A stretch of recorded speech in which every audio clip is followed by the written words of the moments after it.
ప్రకాష్, నేను, ఫ్రాన్సిస్, మరి కొంతమంది మేము ఒక టీమ్గా ఉండేవాళ్ళం. ఒకరి నుంచి ఒకరు చాలా విషయాలు నేర్చుకునేవాళ్ళం. ఒక టీం అనే మాట ఎందుకు ఉపయోగిస్తున్నామంటే మేము ఒక్కొక్కరు ఒక్కొక్క ఏరియాలో స్పెషలైజేషన్ ఉంటాయి. మేము ఎప్పుడు కంప్లీట్ అయ్యేవాళ్ళం కాదు, కానీ ఎప్పుడు కూడా ఒకరికొకరు కాంప్లిమెంట్ చేసుకునేవాళ్ళం. ముఖ్యంగా మేము ముగ్గురం కలిసి ఒక పుస్తకాన్ని ప్రింట్ చేసాం, ఫెయిత్ అండ్ ఫోకస్ అని. అప్పుడు ఎవరెవరు దేంట్లో బాగా ప్రాబల్యం ఉన్నవాళ్ళో వాళ్ళకి ఆ సబ్జెక్ట్ ఇవ్వడం జరిగింది. కానీ మేము అందరం కలిసి ఆ బుక్ని ప్రింట్ చేయడం జరిగింది.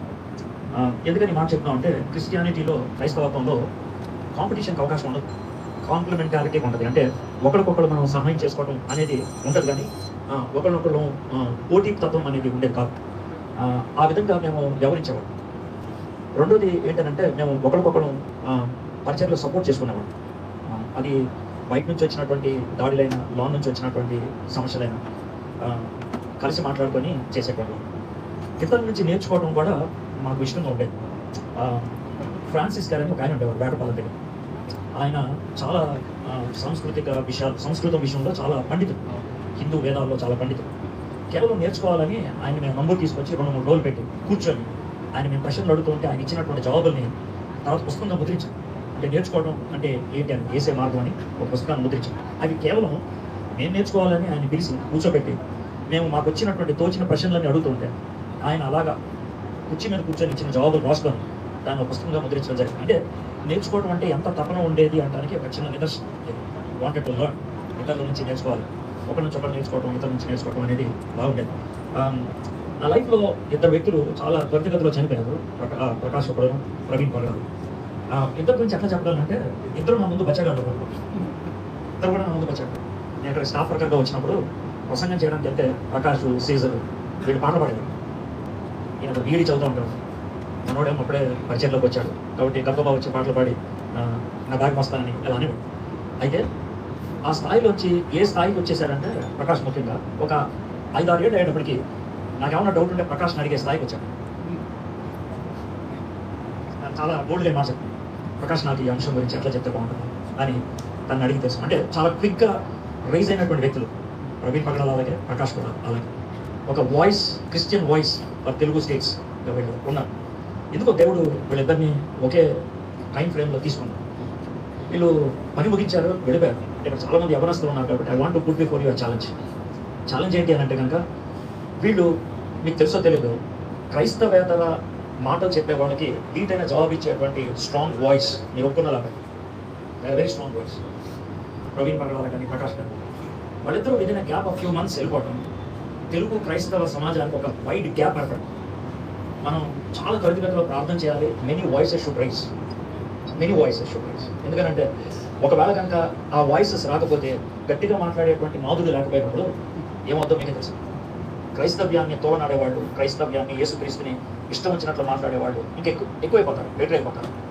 అలాంటి పరిస్థితి రాకుండా ఉండాలంటే మనం ఈరోజు ఎంతమంది వచ్చి ప్రకాష్ ఇంత గొప్ప చేశాడు పరిచయం, that's very good. But take it as a model, take it as a challenge. ఒక మాదిరిగా తీసుకున్నాం.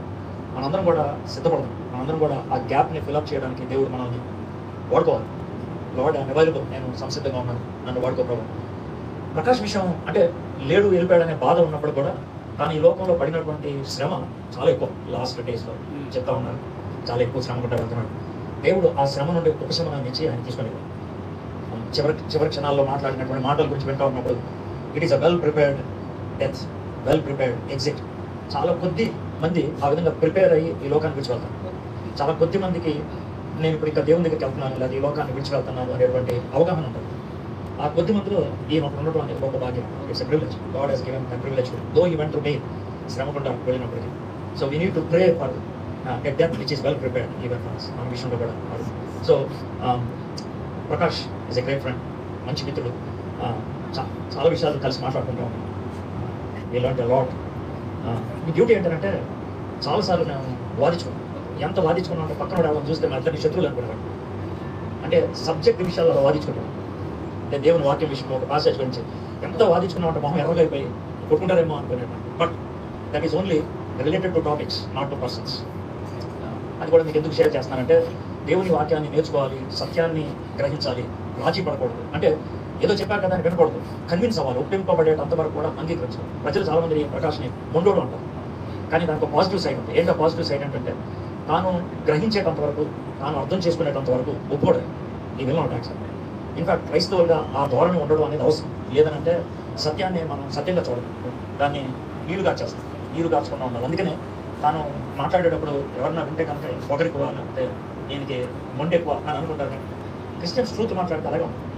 రాజీ పడకుండా మాట్లాడగలిగే we can learn lot from this man. ఈ వ్యక్తి జీవితాల నుంచి మనం చాలా నేర్చుకోగలుగుతాం. చిన్న ప్రయత్నం చేస్తాం. అదేమో మా ప్రభావ ప్రకాశం బట్టి మీకు వందనాలు చెల్లిస్తున్నాం తండ్రి. తెలుగు రాష్ట్రాల్లో గత కొద్ది కాలంగా ప్రభా నీ స్వరంగా తను మీరు వాడుకున్నారు, మీకు వందనాలు చెల్లిస్తున్నాం ప్రభా. నీ బోరగా తను మీరు వాడుకున్నారు ప్రభా, మీకు వందనాలు చెల్లిస్తున్నాం. ఆయన అనేక విషయాల్లో ప్రభా క్రైస్తవుల్ని తోలనాడినప్పుడు, క్రైస్తవ సత్యాన్ని ప్రభా ప్రశ్నించినప్పుడు మొహమాటం లేకుండా, ఏమాత్రం ప్రభా జంకకుండా, ధైర్యంగా ప్రభా ఎలాంటి పరిస్థితులు వచ్చినా పర్లేదు అన్నట్లు నిలబడి మాట్లాడేటువంటి వ్యక్తుల్లో ప్రకాష్ని ఒకరిగా చేసావు, నీకు వందనాలు చెల్లిస్తున్నాం. ఆయన తాను అనేక మందికి నేర్పించాడు, వెరిటాస్ ద్వారా అనేక మందికి తర్బీదునిచ్చాడు. నేర్చుకున్నటువంటి ప్రతి ఒక్కరు ప్రభా ఆయన దాన్ని అభ్యసించడానికి, అవలంబించడానికి నేను పొడి చూపించుకొని వచ్చిన ప్రభావ. సీజర్ని బట్టి, కిషోర్ని బట్టి, వాళ్ళ ఫ్యామిలీస్ని బట్టి మీ సన్నిలో ప్రార్థన చేస్తున్నాం ప్రభావ. It's a great loss. ఆ గ్యాప్ ఎవరు ఫిలప్ చేయలేరు ప్రభావ, ఎవరు ఫిలప్ చేయలేరు. ఆయన ప్రకాష్ యొక్క వైఫ్ గురించి ప్రార్థన చేస్తున్నాం ప్రభావ. ఇట్స్ ఎ హ్యూజ్ గ్యాప్ ప్రభా. మీరు మరణం యొక్క ఆవేదనని మీరు అనుభవించి చూశారు. ఆయన ఒక చిన్న బాబు చనిపోయినప్పుడు వెళ్ళి బతికించారు. నయీన్ అనే ప్రాంతంలో ప్రభావ విధవరాలు కుమారుడు చనిపోయినప్పుడు కరుణించి మీరు తిరిగి లేపారు. లాజర్ చనిపోయినప్పుడు అల్టిమేట్ ప్రభావ మీరు వెళ్ళి ఏడ్చారు. అది మాకు కంఫర్ట్ ఇస్తుంది ప్రభావ. చావు ఎలాంటి ఎడబాటును కలిగిస్తుందో, ఎలాంటి ఎమోషనల్ ట్రామా గుండా వెళ్తారో మీరు అనుభవించారు, కానీ మీరు విడిచారు. కాబట్టి ప్రభా ఎవరు కూడా ఆదరించలేరు ప్రభా. మరణం మాకు ఇష్టమైనటువంటి వాళ్ళకి కలిగినప్పుడు మీరు తప్పించి తాత్వికంగా ప్రభా, మనసులో ప్రభా మరణం తర్వాత పునరుద్ధరణ ఉన్నది అని మేము నమ్మినప్పటికీ ద గ్యాప్ ఇస్ గ్యాప్ ప్రభా. ఆ గ్యాప్ని ఫుల్ఫిల్ చేయగలిగే మీరు ఒకళ్ళే ప్రభా, మీరు సహాయం చేయమని వచ్చిన ఇంతమంది ఇక్కడికి వచ్చి ఇలాగ చూసి వెళ్తూ ఉన్నప్పుడు ఇట్ స్పీక్స్ ప్రభా. ప్రకాష్ ఎంత పరిచయం చేశాడు, ఎంతమందికి ప్రభా ఈ వాక్యాన్ని అందించాడు. Thank you so much for his life. Thank you so much for his life. Thank you so much for all the gifts you have given to him, and he fully used it for your glory and for your kingdom. మీకు వందనాలు చెల్లిస్తున్నాను తండ్రి. సమస్త ఘనత మహిమ మీకు ఆరోపిస్తూ మేమందరం ఒకరోజు కలుసుకుంటామనేటువంటి నిరీక్షణతో క్రైస్తవులంగా నాయన మేము ఒక వ్యక్తి మరణించినప్పుడు తిరిగి కలుసుకుంటాడనే నిరీక్షణ మాకుంది ప్రభావ. క్రీస్తు యొక్క పునరుద్ధానం బట్టి ఆ నిరీక్షణ మమ్మల్ని ధైర్యపరచగలిగినట్లు చూపించిన యేసు నామములో ప్రార్థన చేయించిన తండ్రి.